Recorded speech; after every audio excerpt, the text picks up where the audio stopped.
You've been charged with creating your association's partnership program. You're the CEO, and your organization is facing pressure, financial pressure, revenue has been stagnant, and your board has charged you with creating a partnership program. However, there's one major problem. The board and the members, they don't really want sponsor involvement. They want the money, but they don't want the involvement. So one association executive asked me that question. And the question was, where do I start? He was concerned. What do I do? How do I move forward? They're putting pressure on me to increase revenue. This is not my area of expertise.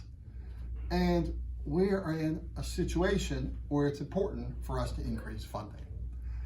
So in working with him, the guidelines or the suggestions that I provided were 3 simple steps.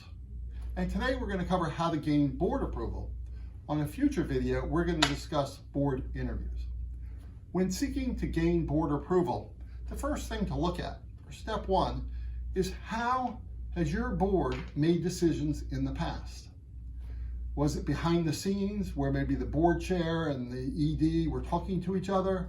Was it committees which then made a decision and then brought it to the board? Who are the influencers? What has happened in the past related to board decisions and gaining board consensus? That's the first step. Look at past initiatives and what occurred in terms of how the board made that decision. The second step is to conduct interviews, one-on-one interviews, with key influencers on the board, as well as others who may have divergent or different views. And in those interviews, which we're going to come back to in a later video, you want to understand their insights, their views, their perspectives, so that you're in position to create the program that's aligned with their views, aligned with their insights. So first is, what are the prior board decisions in terms of a major initiative? Second is to conduct one-on-one interviews to gain their insights. Then third is, based on their insights and what they've suggested, include organizational protections. Right? So it could be guidelines related to sponsor or partner involvement, vetting certain speakers or approving certain content, running it by a committee. It could be specific clauses within a contract, whether it's a termination clause or other clauses that protect your organization.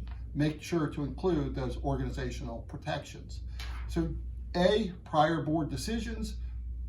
B, conduct those interviews and gain their insights. Then incorporate organizational protections.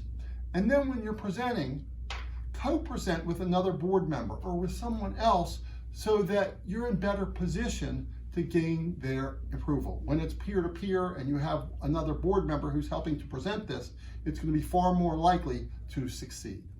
When we follow these 3 steps, prior board decisions, the interviews incorporating their insights and organizational protections, and then when we co-present with them, we're going to be in a much stronger position.